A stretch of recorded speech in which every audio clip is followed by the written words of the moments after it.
thank you so much for being with us today. I know you've been quite busy this last week. Some of you might have heard that Georgia has been selected as a candidate in the general election. So we're really pleased that despite your diary, you're able to join us today. She'll be known to many of you as the leader of Camden Council, but I should also say you've been chair of London Councils and also chair of the Future Governance Forum, which is an organisation looking at progressive approaches to governing in the UK. So want to be able to get onto some kind of wider questions about power, devolution and governance more generally. But to start off, was there a kind of moment, or was there something that inspired you when it came to community power? And did you have a kind of light bulb moment when you thought, as a politician, this is the way to do things? I think it was less of a light bulb moment. And you know, when you got the Christmas lights and all the lights go kind of one after the other, like a chain of different light bulb moments. I think that I became a councillor when I was 24, and I was doing a lot of research around young people's engagement in politics for a book I was writing. And I went around the country and I talked to the most extraordinary young people who were leading, campaigning, doing storytelling on YouTube, were so passionate about their communities and changing things, but felt completely alienated from mainstream politics. And they just didn't see it as something that they wanted to engage with, that could make change, that they saw it as political decisions, as just taking things away from them. And I felt so depressed at how we were missing out on this groundswell of kind of talent and creativity. And I thought, that we really needed to change how we did things. And that was like 2011, 2012. And I think that kind of alienation from politics has got even worse since then. So it was always in my mind. And but then when I became leader of Camden Council, I very much did that on a platform of trying to open up decision making. And one of the first things that happened when I became leader was the terrible tragedy of Grenfell. And I'm sure everyone just remembers that time. And I remember talking to residents in our tower blocks who had seen could see the smoke from where they lived and were terrified of staying in their homes. And 5 of our blocks had very similar cladding to the cladding in Grenfell. And we did a public meeting and tenants told us about all these issues that they had. This was about 2 weeks after I'd become leader of the council. And the next day, the fire brigade came in and they said that we needed to evacuate the buildings because of the cladding, but also because of these internal issues. And there was very little that the fire brigade said to us that day that tenants hadn't said the night before. And I think it just, we had not been listening deeply or hard enough to their lived experience of their blocks. And by not listening deeply or hard enough, we put them at risk. And the question is, where else are we putting people at risk because we aren't listening to them about their lived experience? And that night, and I really pledged to myself that we were going to make sure that people's voices were heard in every bit of our decision making in Camden.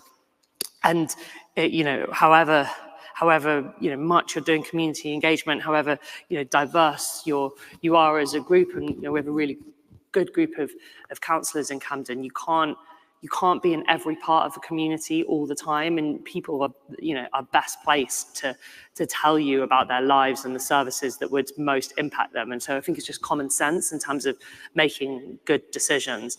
And then the final thing I think that I've seen is that if you just open the door and see who turns up, people will turn up, but they tend to be people with more resources who understand how to use the system. And those are really important voices that, have a lot to contribute, but they're not the only voices. And those, in London at the moment, 1 child in every classroom is in temporary accommodation. Those families are often living far away from their communities. They don't always have a voice. They don't have a voice in the planning system or in how decisions are made. So I think there's an inequality in who has power. And so for me, the question of power and decision making and how we actually create the conditions for people to be part of those decisions, whether that's opening up resource, childcare, other support, is a social justice issue, and it's important to think about how we redistribute power as how we redistribute opportunity and income and other areas. Yeah. And so in terms of that kind of, you talk about the kind of expertise and insight of people in communities themselves. Can you just talk a little bit about your kind of journey in Camden? In practice, have you begun to try and kind of weave that into the decision making of the council as a whole?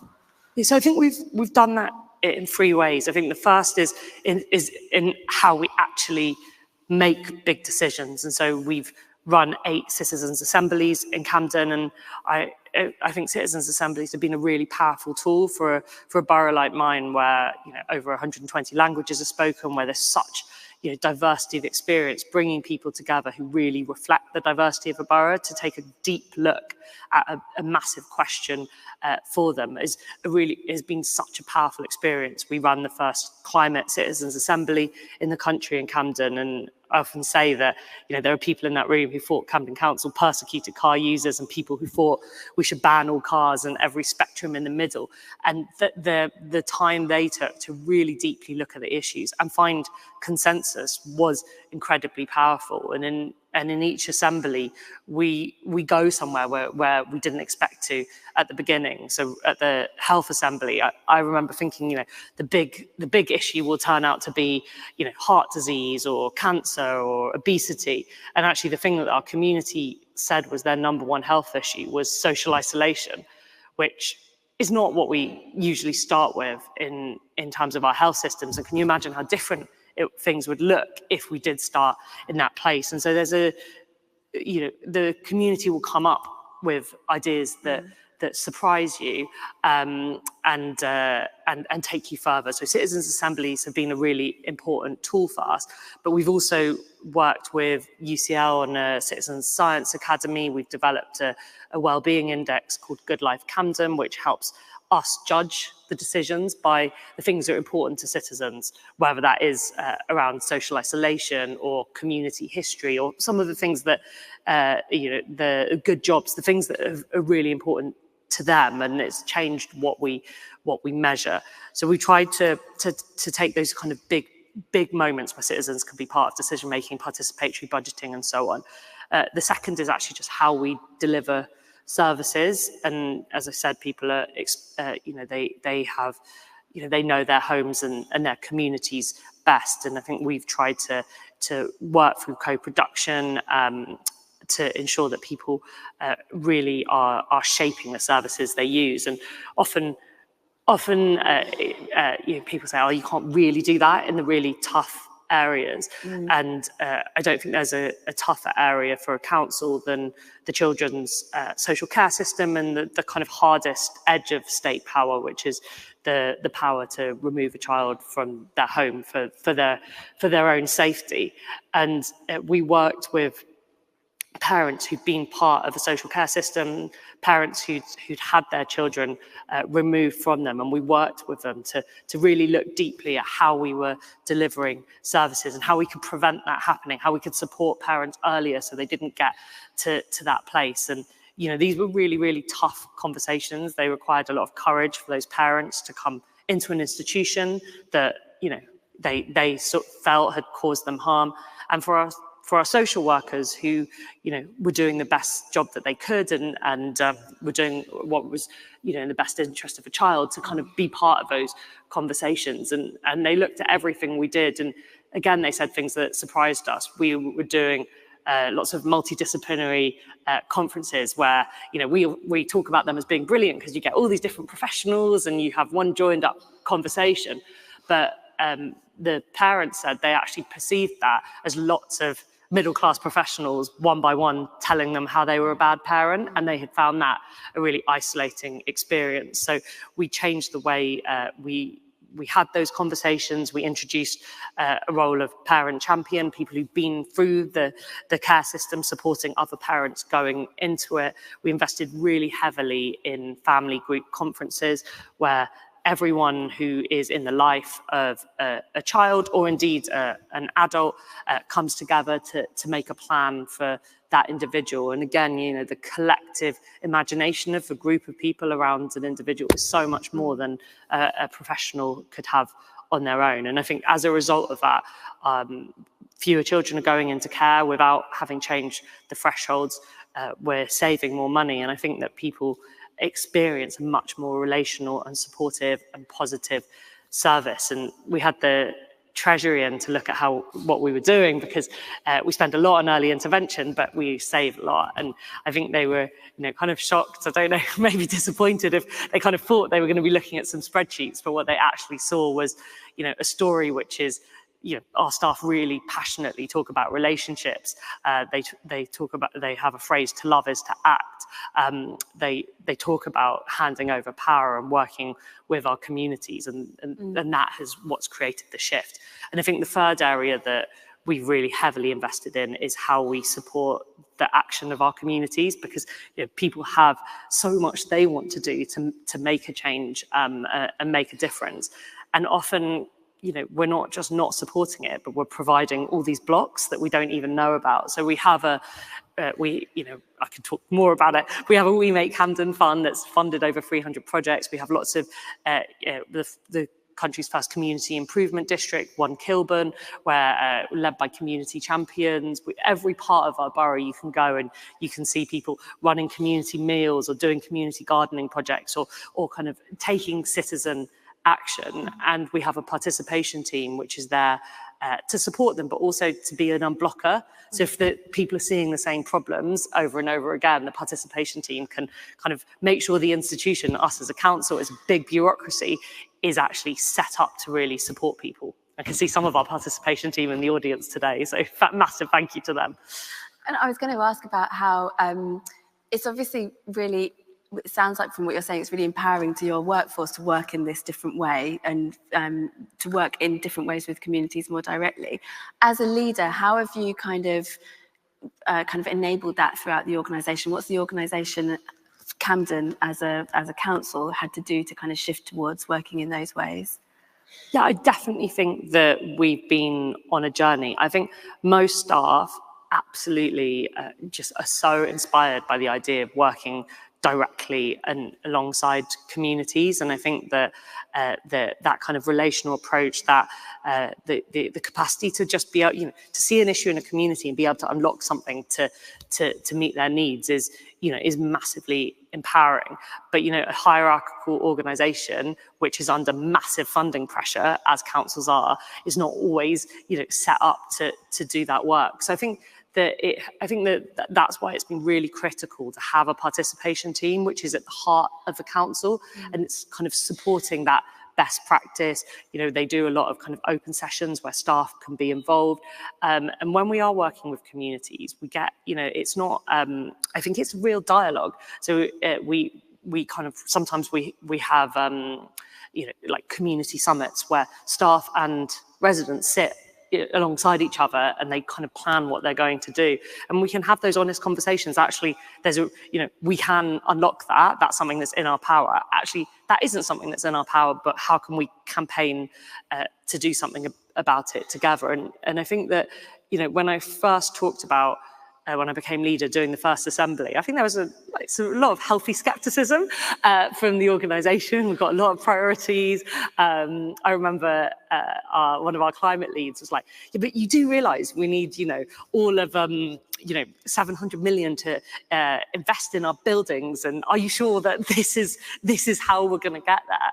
But it's hard, lots of people in this room are involved in this kind of work, so you'll know what I mean. But when you do a process like this, the kind of energy that's unleashed is just extraordinary. And, you can't end an assembly or a citizen process without everyone in the room being buzzing, whether that's councillors, staff, or community. And when we ran the Climate Citizens Assembly, all sorts of social action projects emanated from that. And there's now a net zero neighbourhood that's led by our community. And because of that work, we've ended up getting millions of pounds of extra investment, which citizens have bid for from the GLA, from other funders, as a result of starting in a participative approach. So we went from like a bit of skepticism over here to now everyone is always fighting to have an assembly or participative process, and the team is stretched with all the people who want to do this work. So I think it's like, to start off with a light bulb, I think we all go through that, you know, that chain of light bulb. When you do this, more happens, more energy is unleashed, there's greater, you feel a greater sense of satisfaction about your work. And I've definitely seen that in Camden, but it's an ongoing journey. And I have to say, you know, we've got things wrong along the way. And I think if you are going to do this work, you have to be, you know, you have to be okay with failing sometimes. You have to have a constant conversation about how you do it well. You have to evolve with your community.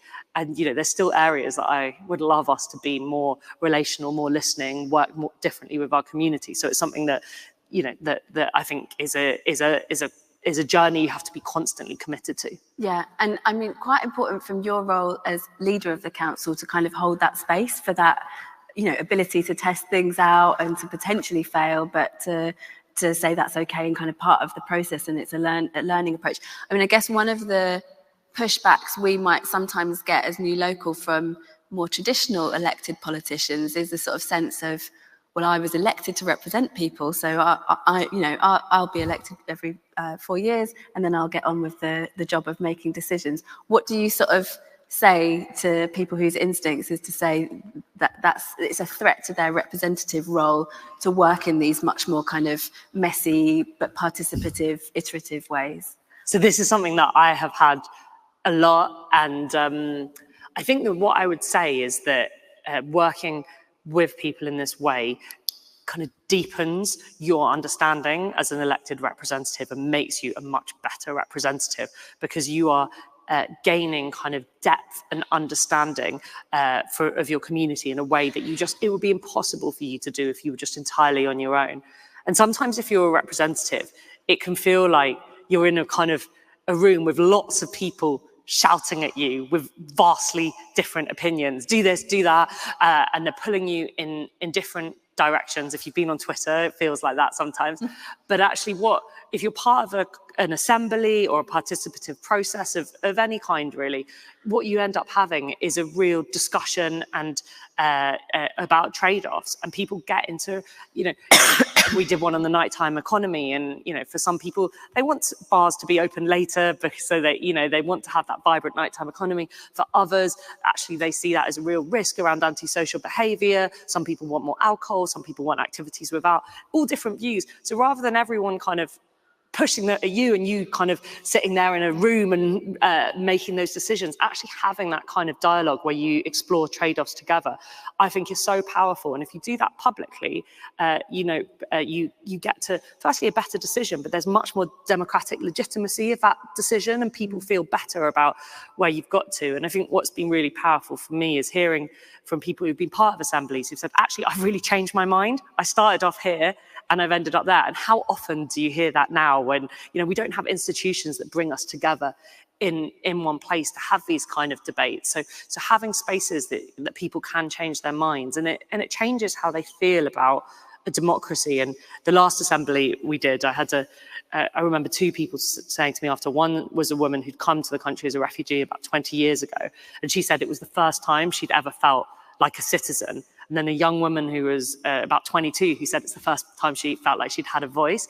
And people should, you know, everyone should be part of those experiences to feel that sense of citizenship. And for me, I think that as a representative, that just means I make better decisions. And another example is during COVID, we've been doing a lot of work with youth safety, and particularly we'd had a tragic loss of two Somali young men, and we've been doing a lot of work with our Somali community in Camden. And COVID happened kind of shortly afterwards, and the community that we've been working with very quickly started to call and say, this is disproportionately hitting our community. And at the time, death certificates weren't reporting ethnicity. We weren't getting any data through that was saying that, but the community who we had that trust with were saying something is happening here.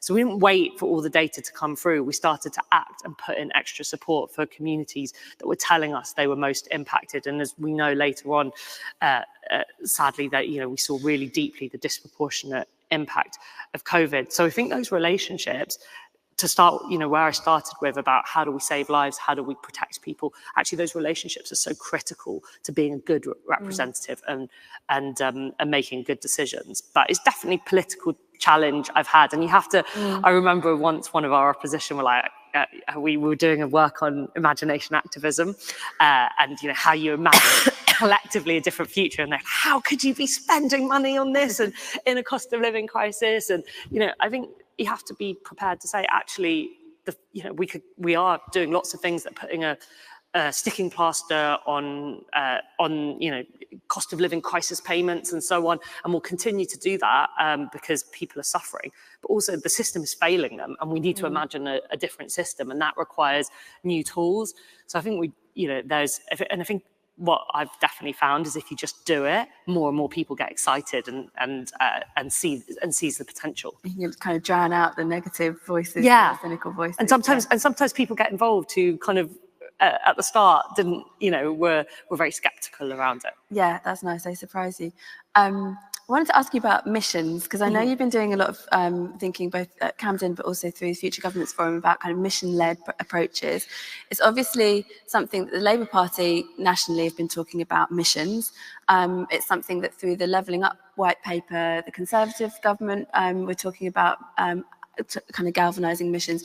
What does it kind of mean to you to lead and govern in a mission-led way from a Camden perspective?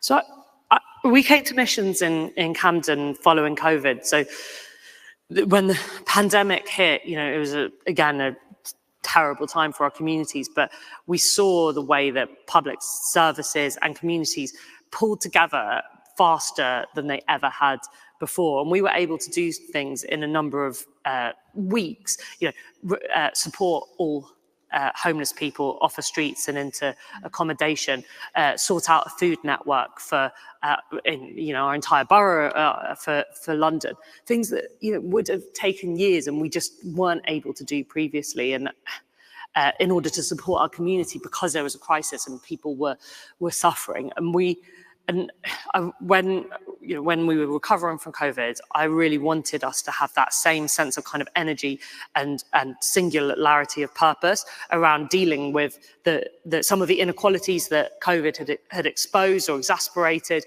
and some of the big existential challenges we face, like the climate crisis. And the economist Mariana Mazzucato is based at UCL in Camden, and she was doing work on mission-based government globally, and we approached her to say, could she kind of work with us to develop something for Camden? So we set up the Camden Renewal Commission that I co-chaired with Mariana, and with our community we developed 4 missions for recovery, and one was around young people, one was around diversity of leadership in the borough, and one was around sustainability and creativity and health on our estate, and one it was every child in every person in Camden should have free, healthy, sustainable meals per day. So they were deliberately stretching things that we couldn't as a council achieve on our own, and we would need to mobilise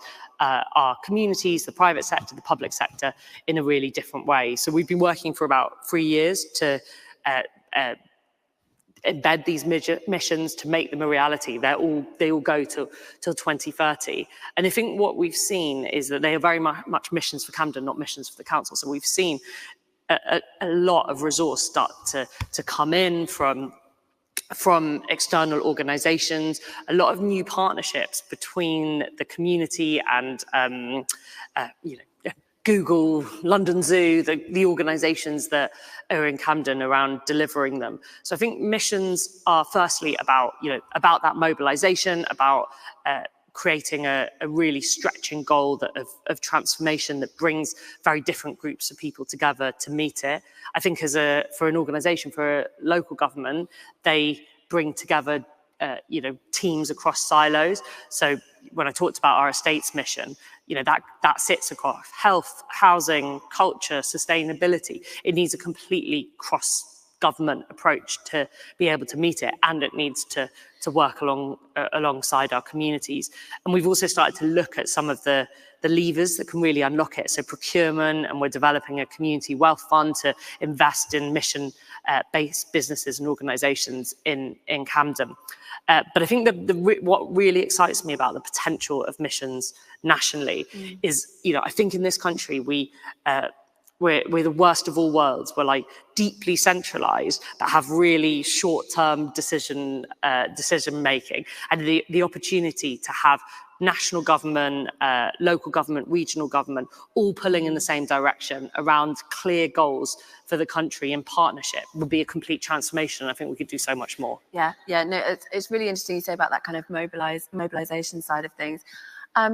Just want to ask you kind of finally, obviously looking to the next parliament, there is kind of an opportunity to sort of think how do we approach some of the big challenges that we're facing. Obviously it goes without saying the local government sector itself is facing deep funding crises. But also, as you say, there's a sort of challenge of how do you make things happen from the national level, and how do you enable community power when it's innately local and innately kind of different in different places, because communities are different. So what do you think the kind of priorities, both for the kind of local government sector, but also to enable much more kind of pluralist ways of working with different communities, how can that happen in practice from where we are, which is obviously in a time of kind of deep funding pressure?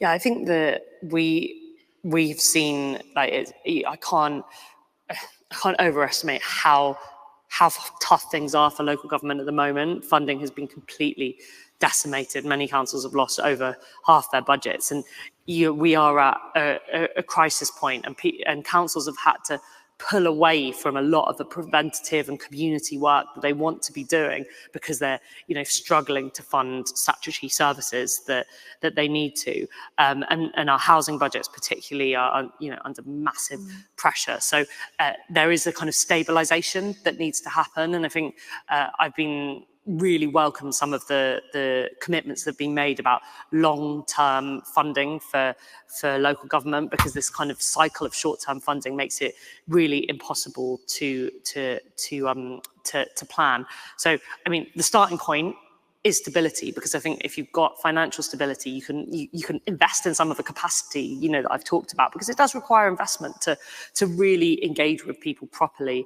and to invest in their time and make sure it's a meaningful experience. It's something that it's a new infrastructure that we need, and so councils need to be in a stable position to be able to do that. But beyond that, I think there's a new way of working, a new skill set that we need to develop for the public sector. So I think it's how do we work, with the civil service locally and nationally, with where training is happening, to make sure that people are developing those skills about community organising, about relational public service delivery, around how do you manage a kind of citizen assembly or a community participative process. We need to kind of develop that skill set across the public sector, and I think that probably does require some national investment.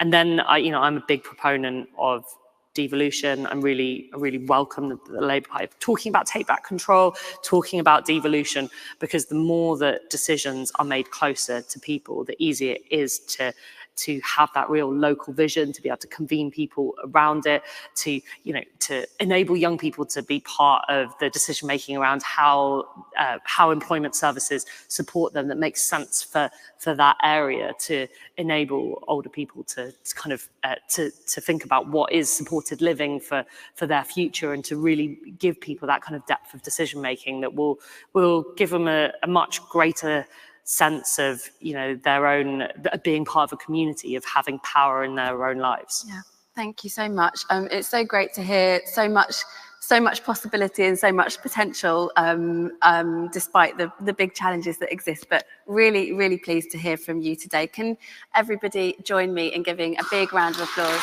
to Georgia Gould? Thank you.